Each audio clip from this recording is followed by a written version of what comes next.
The NHL season is a grind, and it's important to remember there needs to be beauty in the journey.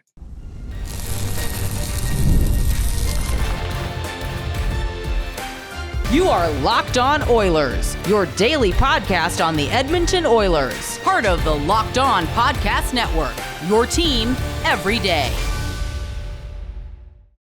Hello, everyone, and welcome to this Tuesday edition of Locked On Oilers. I am your host, Nick Zararis. This upcoming October will be my 10th NHL season doing digital hockey content and my 4th as a host here on the Locked On Podcast Network. And I want to thank everyone that is making Locked On Oilers their first listen of the day. Locked On Oilers is a part of the Locked On Podcast Network where we've got your team covered every single day. And on today's show, we're going to take a step back. We are going to be philosophical and get to one of the real underlying conversations surrounding the Oilers this year. So, like I said at the outset, this season is very much going to be about the journey. And I do think it's important that even with high expectations that the Oilers deservedly have, that we can contextualize the season, the progress, the journey. So we're going to start out by talking about the big picture. And this won't be specific to the Oilers. This opening segment will be very generalized and kind of just a general ethos for the way I think about sports and something I think is worth your consideration. Our second segment, we will talk about the journey and what that progress along that journey is going to look like and why it's important to romanticize it. And then in our final segment, we will try and tie a bow on all of this by presenting a balanced view of expectations and our emotions. So to start out, I like thinking about the meaning of things. I am a very existential, very perceptive person. I think a lot about the meaning of things. Whenever I'm doing something, I ask myself, what am I getting from this? And yes, that can sound a bit toxic and a bit grind-setty, but no, I waste plenty of time playing video games, watching movies, listening to music, reading fiction, even though I prefer nonfiction. But there needs to be a purpose. And sometimes there is no purpose. You know, being bored is actually good for your brain. It's very funny the amount of articles I've read in the last few years as we've all inundated ourselves with electrical stimulation through the screens on our phones, our TVs, our iPads, etc., that we aren't bored anymore. And we're having a cultural paralysis moment as far as creativity goes because nobody's bored anymore, and boredom is what inspires great thought. But this framing comes from a very simple question. What are we getting from watching the Oilers this year? So we should talk about that in a few different ways. To start, we are watching the Oilers because of our emotional investment, because we care, because we have sank time, effort, and money into caring about this team. That's the baseline. And that is the fundamental contract within the world of sports, that you invest your time, effort, and money into a team, and that team rewards your loyalty by taking care of you. Generally, the traditional way was making that experience on game day worth it for you, that if you were going to spend X amount of dollars for a ticket, there was an implied understanding you were getting an experience out of that, not just the ticket. There was an atmosphere, a culture, a fandom.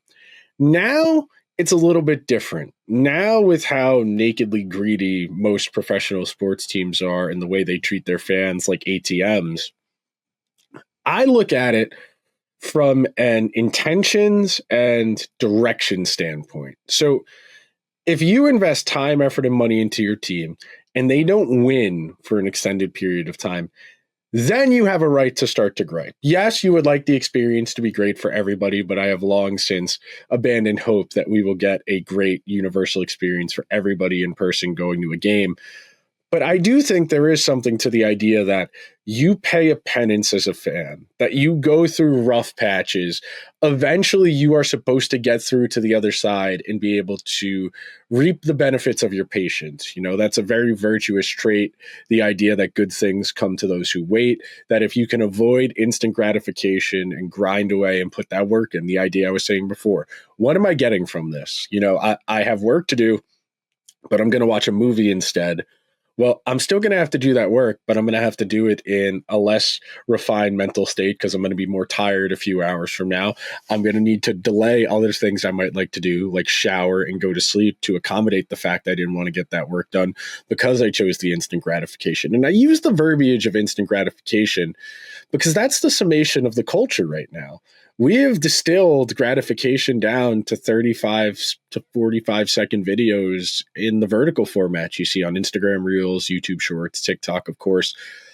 That mindset leads to what are you doing for me? What are we doing? And that type of environment, that type of information environment, lends itself to reactionary content, stuff that is going to trigger an emotional reaction from the audience that perceives it. That's why I typically refer to certain types of people as troll beat writers, where they don't actually have anything to say about the team, but by trolling the audience and garnering an emotional reaction out of them, they are in of themselves taking a position.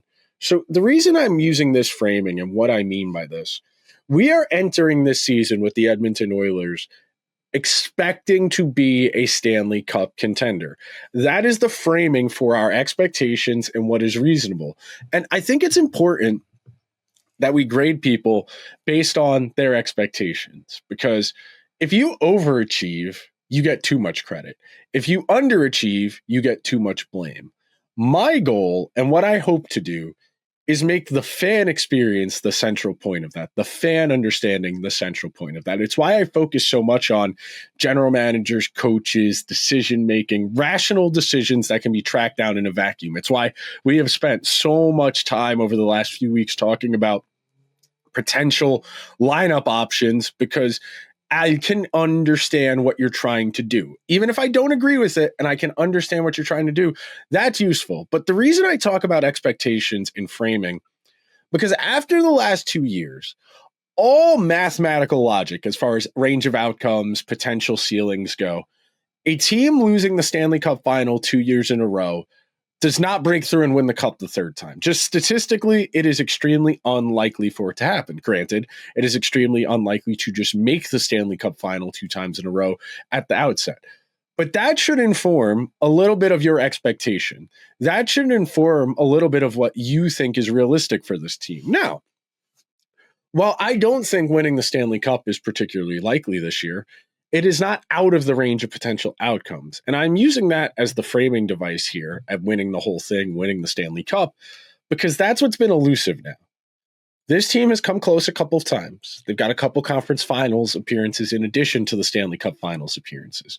They have lingered around. They are managing, or at least trying to manage their way through a roster reconstruction as their older players age out or price themselves out. The Oilers are trying to find where their next iteration goes. The problem, of course, is you can't just write off this upcoming season as a transition year. When you have players the caliber of McDavid, Draisaitl, and Bouchard at the ages they are, this season needs to be worth something. This season needs to have meaning. And even if they don't win the Stanley Cup, there can still be progress made. There is still a goal down the road, and I hate to do the cliche, but whenever you eventually break through as a team, if you do, a lot of that work happens in the years prior. I always cite Tampa Bay winning its first cup 12 years after drafting Stamkos, Barkov, the Panthers, they win their first cup, I think it's 11 or 12 years. That is the scale we're talking about here. And yes, I know we're coming up on 10 years for McDavid. I know we're coming up on 10 years for Draisaitl. Bouchard is 3 years away from 10 years in. And when we are talking about years and seasons, it puts things in perspective of how much time we're talking about. And speaking of time we're talking about, coming up next after this break, I'm going to talk about the journey for this specific iteration of the Oilers and why that's something that might be worth getting invested in. The NFL season is in full swing, and FanDuel has an offer you don't want to miss, because right now, new FanDuel customers can bet just $5 and get $300 in bonus bets if you win. That's right. Pick a bet, put down $5, and if it hits, you'll unlock $300 in bonus bets to use on the FanDuel app. I love using FanDuel because it makes however you want to play easy. If you don't want to pick who wins the game, there's the player prop market. If you want to cook up a squad ride for a parlay together to watch a game with your friends, FanDuel makes it happen. Or if you're watching the game and you sense the comeback happening in real time, live betting makes it happen. Thursday, big game in the NFC West. The 49ers heading to LA to take on the Rams, or the Rams and Sean McVay are 5.5-point favorites. Over the weekend, you got some interesting ones. I would point at Broncos-Eagles as a potentially engaging game. I think Tampa Bay and Seattle as well, two of the better teams in the NFC. It's a pretty good slate to sink your teeth into. So, FanDuel just has one question. What are you waiting for? Visit FanDuel.com to download the FanDuel app today and get started. Thank you to everyone who is hanging out on this Tuesday edition of Locked On Oilers as we are making our way through the end of the preseason training camp, looking ahead towards the regular season. So, programming note, I am leaving for vacation on Thursday. I will have episodes for you guys Friday, Monday, Tuesday, but they will be pre-recorded. So if news breaks Thursday, Friday, Saturday, Sunday, Monday, or Tuesday, I will be home Tuesday afternoonish. I will do my best to get a short reaction out. So if McDavid signs, if they trade for a goalie, if they claim a goalie off of waivers, I will do my best to get a YouTube short, a TikTok short, or Instagram reel out just to give a quick, this is good or this is bad based on that, but just wanted to get ahead of that for programming. So something I've talked about a lot, and I talked about this a lot more after they lost in 2024, a lot of July, talking about the idea that that playoff run was going to be something we talked about for a long time, that those are the types of experiences that make sitting through the slog of an 82-game regular season worth it. And I know they ultimately didn't win the Stanley Cup in either of the last 2 years, but the stories and the progress to get there, to get that close, those are things that will stay with you. Those are the unifying experiences as sports fans, things we value, things we care about. While only one team can win the championship and have that ultimate success, and I'm not prepared to say the Oilers just making the Stanley Cup final was a success on either of the last 2 years, we should calibrate our understanding, our perspective, and our feelings around the idea of the journey. And I use the word the journey because that's what life is about. Life is so much about the work to get where you're trying to go, not necessarily about the destination. You know, like Indiana Jones says, it's not the years, it's the miles. Like, it's funny. I don't know why this movie anecdote came to mind, but there's the scene in the most contemporary version of A Star Is Born with Bradley Cooper, where he's talking to Dave Chappelle's character. Dave Chappelle was in Bradley Cooper's movie characters band Once Upon a Time, and Dave Chappelle retired from music and he was just living his life outside. Bradley Cooper drunkenly stumbles into his home, blah blah blah, and Dave Chappelle is talking to Bradley Cooper the idea, you think about where you're supposed to go and you're pirate out at sea and you're going from town to town to town and you're not really thinking about a final destination, and then one day you get to a place that you kind of like and you stay there for a few days, few weeks, few months even. And then you start to, do I really need to go somewhere else? The journey is what makes these payoffs worth it. And it's one of the driving reasons people can't get there. It's one of the driving reasons that people can't take the leap, because we were talking about it before, the idea of instant gratification. These challenging situations, these adverse situations that are going to require you to make sacrifices, to be uncomfortable, your brain makes an assessment based on how likely it is you think it's going to get done. Your brain is in search of certain chemical reactions to feel certain feelings. If you know you're going to have to be uncomfortable to get something done, you're going to have to make mistakes, you're going to have to challenge yourself, your brain might say, let's not do that. Let's play video games. Let's watch a movie. Let's get that instant release. And I get it. I really do. I definitely do understand that sometimes taking the grinding path, taking the road less traveled. There's a reason it's the road less traveled. And that's why I'm trying to do better when it comes to my sports narratives and the way I think about things. Because for me, one of the great joys of last season was getting to see Vasily Podkolzin salvage what was a fleeting NHL career, where if last year goes poorly, there's a non-zero chance Podkolzin just goes back to Russia and doesn't sign the extension he had signed a couple of weeks ago. Kasperi Kapanen got put on waivers again, somebody who frankly could have been entirely out of the league or ended up in the AHL last year, was able to carve out a niche path for himself. I was pretty invested in Ty Emberson getting NHL experience and trying to figure it out. Those types of stories, the guys that make it easy to root for, that's the type of stuff I'm invested in the context of a team's success. And that's why I talk about the journey, because this upcoming season is going to be challenging. The Oilers have as many question marks as they have possibly ever had in the McDavid-Draisaitl era when it comes to the supporting cast. I think Zach Hyman, once he comes back, will be fine.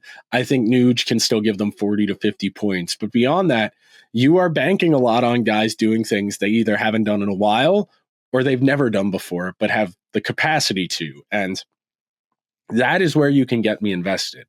Because it's one thing to say, I'm going to watch all 82 games. I'm going to hope they win 47 to 53 of them.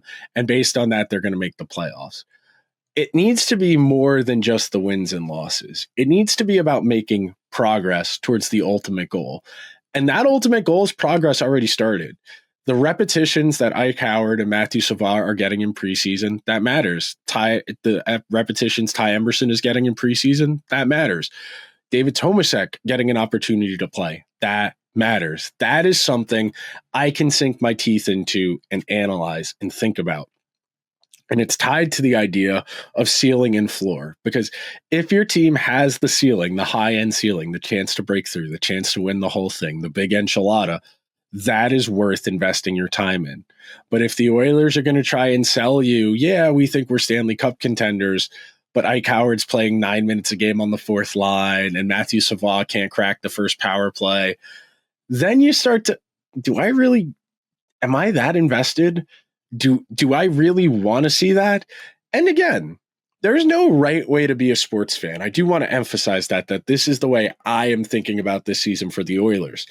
I am so invested in watching Howard and watching Savoie and watching Mangiapane, yes, and watching Trent Frederick and watching David Tomasek and seeing if Adam Henrique and Nugent-Hopkins and Zach Hyman can all stage off the varying degrees of the aging curve they are on. Those are stories within the idea of, can the Oilers go all the way? Can they win the whole thing? Those are subplots. Those are stories that give me emotional interest, that I am invested in the trajectory of those guys' careers. I want to see if David Tomasek can stick at the NHL level. I want to see if Ike Howard or Matthew Savoie might be the long-term replacement for Zach Hyman or Ryan Nugent-Hopkins counting stat production. That starts now.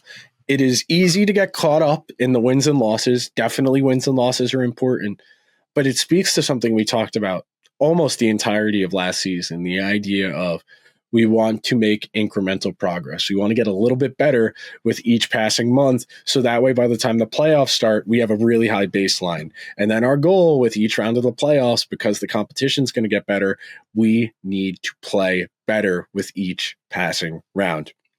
We are going to take a second and final break, and when we come back, I'm going to walk you through how I square all this away in my brain and why I think it's a good way to operate, at least when it comes to teams you care about.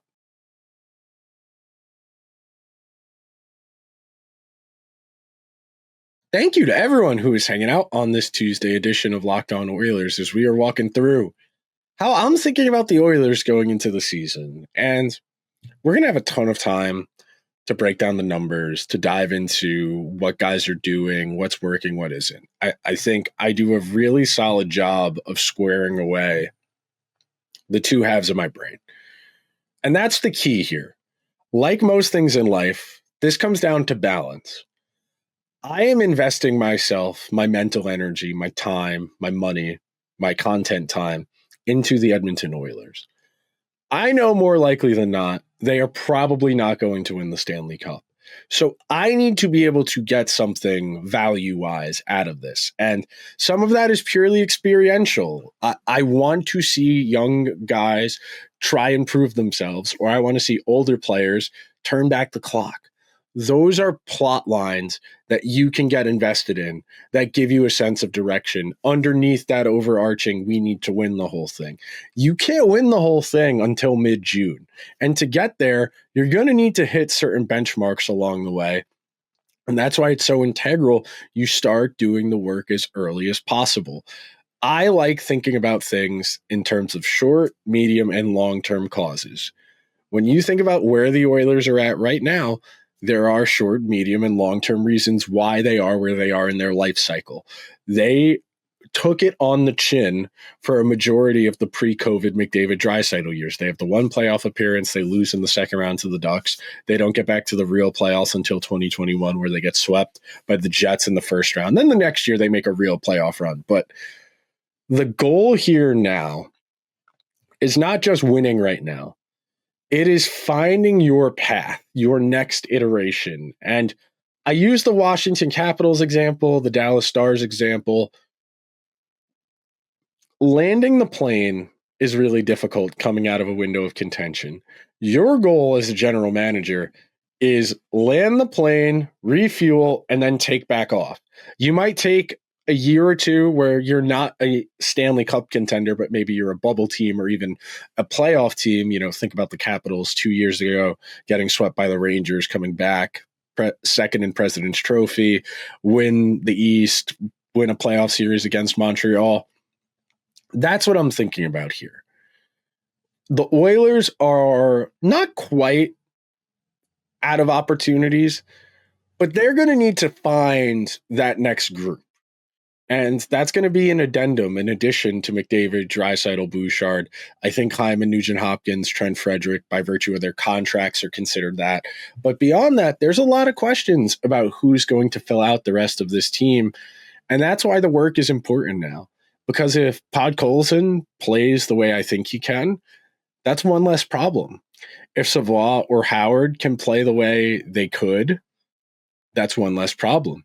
If Andrew Mangiapane scores 20 goals, that's one less problem. And those are benchmarks along the way. I was talking about this the other day with one of my friends about the Mets, who very, very notably crashed out and missed the playoffs this year after having the best record of baseball through the first 2.5 months. And the difference between this year's Mets and last year's Mets was last year's Mets, pretty much every single guy on the team had at least one moment. This year, it was a lot more fleeting. Yeah, Soto was great. Pete was great. Lindor was great. Nimmo had a good year. McNeil bounced back. Alvarez had a couple nice moments. Beatty, Vientos had moments. But last year, pretty much every single guy had one. And that's one of the sneaky subplots here if you're an Oilers fan and you're thinking about how you want to square this away in your head. We are working towards the short-term goal of winning the Stanley Cup. But because we know it's unlikely that they're going to win the Stanley Cup this year, we also need to balance that with, okay, if we can't win this year, how could we win next year or the year after that or the year after that? And that's why I'm honing in on these supporting cast stories, because the more questions you can answer, the fewer problems you have down the road. And none of this is particularly insightful or deep, but it's the way I've come to address these questions I have about the teams I'm invested in, the teams I care about. How does a team get from point A to point B? What are the benchmarks? What should I be thinking? What's reasonable? What's unreasonable? So case in point, if the Oilers get to the second round of the playoffs and they lose to Dallas or Colorado or Vegas, whoever, but Matthew Savoie looks like a top 6 forward and he's going to play with Leon next year, well, you made some progress. If Ike Howard pots 15 goals, you made some progress. If Andrew Mangiapane hits that 20-goal mark, you made some progress. If Trent Frederic proves himself as a top 6 forward in the NHL, you made progress. And that's the key for me. It is okay if you don't win the whole thing, but as long as you are taking steps to help try and solve that problem in the future. That's the key here, because last year to this year, you lost a lot of talent over the last 2 years. You have lost a lot of talent you could have had for several years. In particular, you think about Fogle, you think about McLeod, Holloway, Broberg, etc. Because you lost guys, you have needed to put stopgaps in, and you need to introduce guys who can raise the ceiling. That's the idea with Savoie and Howard. Yes, there's going to be more work to be done for those guys. They still need to get their feet under them. That's very different from where Ryan McLeod is in his NHL career right now. It's very different from where Philip Broberg or Dylan Holloway are in their respective careers. Savoie and Howard need to get their feet under them. They need to get used to NHL hockey. And because the Oilers are so predisposed with the big picture of right now, we got to win the whole thing this year, there's going to be inclinations to not do that, like we talked about on yesterday's show. There's nothing Ike Howard's going to be able to do playing 9 to 12 minutes per night on a fourth line with Curtis Lazar or Matthias Janmark or Noah Phillip. That's not helping him. That is not going to refine the traits he needs to work on to be an effective NHL player. If you give me time and tell me Howard might be a year or two, but 2 years from now, he's going to be a 25-goal forward, sign me up. That's great. That's perfect. But you got to do the work now. And that's why I'm squaring things away in terms of expectations and what's reasonable. I think the Oilers can absolutely make some damage happen this year if guys perform a little bit above their means. I think they have a deadline move to make. I think there's an argument to be made. They could add another goalie as soon as another one goes on waivers. And real quick, I didn't talk about them not claiming Connor Ingram, but I think it's really just money. I really think it's money. I think if Mikey DiPietro, the Bruins system, gets on waivers, I think that's a guy the Oilers should look at. But our journey to next June, regardless of who ends up getting there, even if the Oilers don't, that's already started. You need to put some romanticism into your view of the journey, because progress is going to be made for some of these guys. And for some of these guys, it might be the end of the road. But that's the beauty of a long season. There are so many narratives to sink your teeth into. So it can't just be about playing for next year, because you care about this team right now. You are going to watch 82 regular season games and playoff games. That can't be worth just, oh, well, next year they'll be better. No, you need to enjoy this for what it is. And then we could start to say, well, they didn't win the Stanley Cup. Okay, why didn't they win the Stanley Cup? How can they get better? That's a productive way to think about this. That will do it for this very philosophical and meta edition of Locked On Oilers. I will talk to you guys tomorrow. If you could be so kind, please subscribe to the show wherever you get your podcasts. If you're listening on Apple or Spotify, please leave the show a 5-star review. If you're watching over on YouTube, hit that subscribe button. Be sure to check out Locked On NHL and Locked On NHL Game Night for all coverage leading up to the start of the season to get you ready to go. See you guys tomorrow. Until then, let's go Oilers.